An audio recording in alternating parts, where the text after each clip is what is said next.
but extraordinarily well-made shoes, and this is one of the least expensive of these that were in this area. And this is an effort to appeal to what we see, what one Western research firm calls Mr. and Mrs. China, kind of a shorthand for a new middle class. And if there's time in Q&A, I'll be happy to go into the scholarly discussion of what is or what isn't a Chinese middle class today, the different terminology for it. There's a lot of discussion of this. There's a new book that just came out last week from Brookings that's worth looking at. A very good conference that I went to a year or so ago. But it's, if there are definitions, we're talking about a part of the society that may be about 250 million in number. It's demographically young. A large majority, about 80%, own their own home, 3/4 of which without a mortgage. A quarter have more than one property, so you see a lot of property investment simply as speculation. A third have a car, the rest plan to buy one. They love to travel domestically and to Hong Kong, Macau, now to Taiwan, large numbers increasing. Half of them have bought stocks in the last year, but stocks and funds count for only about 10% of their wealth, half of which is in property and another third simply in cash. So I and a colleague have written a bunch of cases kind of geared toward the study indirectly through the company of this middle class. One on the China Merchants Bank credit card company. There was the kind of leader in the credit card industry in China in the first decade of this century. Or we did another case on Guomei. Guomei, the big appliance chain, magnificent market. Mr. Huang, the great founder of Guomei, is now not quite languishing in prison. He's trying to run the company from prison. Maybe the country too, I don't know. But the company from prison. Or a case on a watch company called Feiyate. Would you spend $5,000 for a Chinese watch? I wouldn't spend I have never spent any kind of money like that for a watch of any kind. But would you spend $5,000? That was the premise of this case, because they sell $5,000 watches. And you would. Are you raising your hand? No, okay. Let me see what you're wearing. No, that's all right. Okay. Okay. So but people do buy these watches made in Shenzhen, sometimes with Swiss movements. A lot of Swiss movements, as it turns out, are also made in Shenzhen. So when you say Swiss made, you always need to know what the hell is going on. But they sell them, and they and another company sell something that's quite distinctive. These are watches that anyone can recognize. They're status symbols, as watches are in the West, but they're status symbols for a different audience. They can make, for example, a tungsten watch. China has about 90% of the world's tungsten ore. Makes the hardest steel in the world. And so I put one of these on my wrist just to see what they're like. And if I had worn one of these, you would really notice it. First of all, I wouldn't be able to lift my arm. They're so incredibly heavy. So are companies developing for a whole range of different forms of markets that are purely internal Chinese markets. But what I'm become most interested in is the intersection of how this new middle class is changing, in part, its consumption patterns are changing kind of the age-old problem of Chinese agriculture. So let me now talk about 3 cases that relate Chinese middle-class consumption to Chinese agricultural production. And I'll go back to our Thai friends, investors number 001, the Cherubinov family, who had the vision, the same vision that Henry IV had for the French. Le dimanche, une poule dans son pot. Actually, they don't speak French. But a chicken in every pot, every Sunday. And this is, in some sense, their perceived mission of bringing chickens, pork, eggs from farm, as they say, to fork, in vertically integrated business models in which they control every aspect. They don't control, but they supervise every aspect from feeding, animal husbandry, to transportation, to the marketplace. And they do this here in Chongqing. I visited their Chongqing plants, their feed plants, these happy chickens.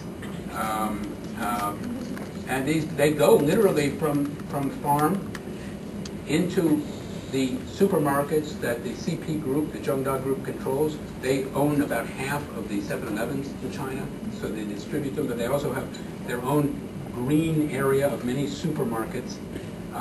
And what's interesting about this, it's an integrated business model, but it has to be replicated in every one of the 28 provinces that they operate in, because there's no national market for chickens, no national market for eggs.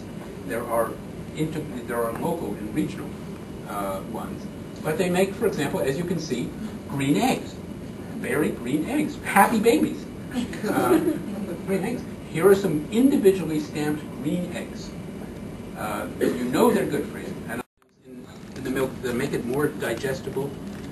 They also industrialized agriculture in Inner Mongolia, not unlike the CP group, having cows, rather than having these cows wander aimlessly about like this, why not have them line up like this? And they don't own the cows. The farmers still own the cows. It's contractual agreement, but it's an industrialization of the process of agriculture, and then marketed around the country through infant formula, school milk, grain milk, and so on. Marketed through the Olympics. You can't. How can you be in Olympics? I don't know. Every Chinese baby seems to get milk today. I don't know how the Chinese population got so large without milk, but it did somehow. Nevertheless, not if you believe you eat dairy. And Mr. Pan Kung, the CEO of this, came to teaching the first class on this that we had in our class at the Harvard Business School. And he brought with him cartons and cases of milk, which I gave to the HBS students. And they're all fine. The next year, the big scandal broke, and he didn't come. But he sent his vice, very Chinese and very, very polite, he sent his vice president with a letter of apology. It was his company? His company is actually very his was not a major offender in this regard, although it was caught up a little bit in it.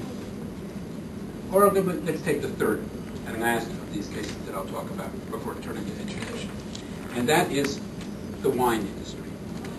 Now, China is the 6th largest wine producing country in the world, but it consumes actually more than that because it consumes a lot of international wine as well. Red wine, as you may or may not know, has become the banquet drink of officials, particularly in major and now secondary. And so I have a graduate student working on this question. How many official banquets are there every day in China? I've been working on it for a year and a half. No clue. Absolutely. It is a countless number. But this, too, is not a new industry. This is an industry founded in 1904 in Yantai by a guy named Zhang Bishi, overseas Chinese from Java, who decides that a modern country needs a modern wine industry. It has some setbacks, but by 1915, at the San Francisco Panamanian Exposition, his wine wins 4 gold medals. The San Francisco Panamanian Exposition, overseen by President Woodrow Wilson, who, as it turns out, does not drink.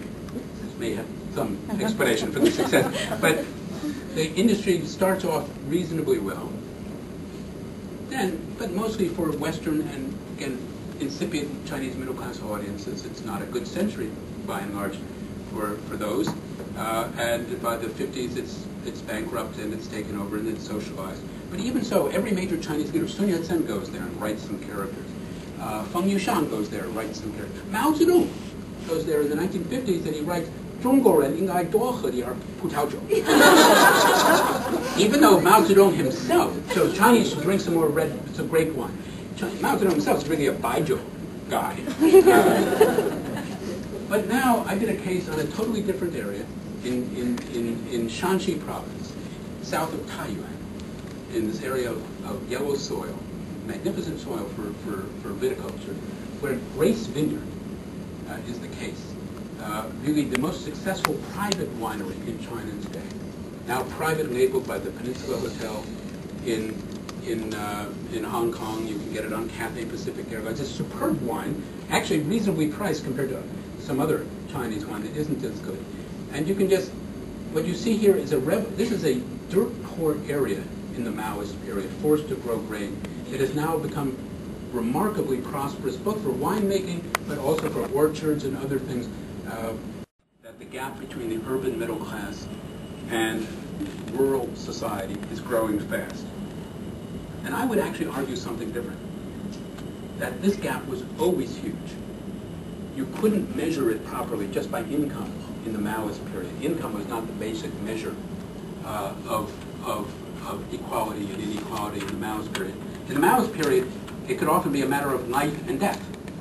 And if you're dead, whatever your income is, it actually isn't a happy thought if you are prematurely dead. And now we see in China an agricultural revolution defined in part by the consumptions of China's new, or I would say renewed, middle class. And the question to ask is, whose agricultural revolution is actually going to matter 50 or 100 years from now? That of Mao Zedong, which is already gone, or that, so of Chairman Mao, or of Chairman Danin of the Zhengda G20, of the CP group. And I personally think I would bet on the guy. Last, as in the pre-revolutionary period, I think nothing will matter for the 21st century more than the story of education. Chinese families will cut down or delay expenditure on everything except education. And this, more than anything else, will determine, in my view, whether this will be the Chinese-centric. And those of you who've been to Chinese campuses know it's a big change from this, an examination compound last used in 1905, to this, the reopening of Chinese universities in 1977, to this, the entryway to the new campus of Chongqing University. Chongqing University, founded in the Republican period by the Governor Liu Xiang, now has a new campus. This is just a map of it. A new campus built as if overnight. Just like Duke's new campus will be built as if overnight in Kunshan. But this campus is bigger than all of Harvard University. It's beautifully landscaped. Shan Yo Shui. It's got everything you can imagine. Over here it has 4,000 apartments for faculty and staff. And I was shown, an associate professor of history gets an apartment of 5 bedrooms and 3 bathrooms, and it's her second apartment because she has one at the other campus as well. Or the party secretary showed me his townhouse down here, 3-story townhouse, magnificent townhouse with a private garage, deputy party secretary, not even party, a private garage, 3 stories, nice garden at the top, overlooking what looked like it was a parking lot. But he said, oh no, that's not the parking lot, that's the tennis court. If we built this at Harvard, we would be shot. But in China, this is awesome. So remember that tennis court when you build this Kunshan campus. Okay? Or you see this, East China Normal University's new campus, as if overnight, that. With a library bigger, in these physical terms, and wider library, a pool, the likes of which I've never seen in any university, and so on. Private international universities, University of Ningbo, Nottingham. Ningbo's never had a university. And Nottingham's not a particularly well-known British university, but it's an extraordinary joint venture built in a, a certain architectural style, but consistent, that is connected to the economic development ambitions of Ningbo. Or look at the growth and the return from the Republican period of what are called Minban Xueyuan. So private colleges, private universities. And one of my Harvard Business School cases is on Xi'an Weisha Xueyuan, Xi'an International University, a place that didn't exist 15 years ago, that now has 40,000 students. A place where the president, Mr. Huang Teng, does not have to worry about his tenure as president. He owns 55% of Xi'an Weisha Xueyuan, a British private equity firm, owns the other 45%. He's established a branch campus in Dalian, another in Suzhou, and he was looking, the last I saw, for real estate on Brattle Street in Cambridge, Massachusetts. He's a man of some ambition. You know, I think all of you, or most of you, how quickly Chinese universities have developed. They've gone from 2 million students in the year 2000 to 6 million in the year, 2 million in the year 1990, 6 million in the year 2000, to 31 million today. Half the number of students that the United States has in the year 2000, double the number of students the United States has in the year 2010. And this is all remarkable. The hardware is going in fast. You see this everywhere you go. No need for pictures anymore. But the question really is, where will it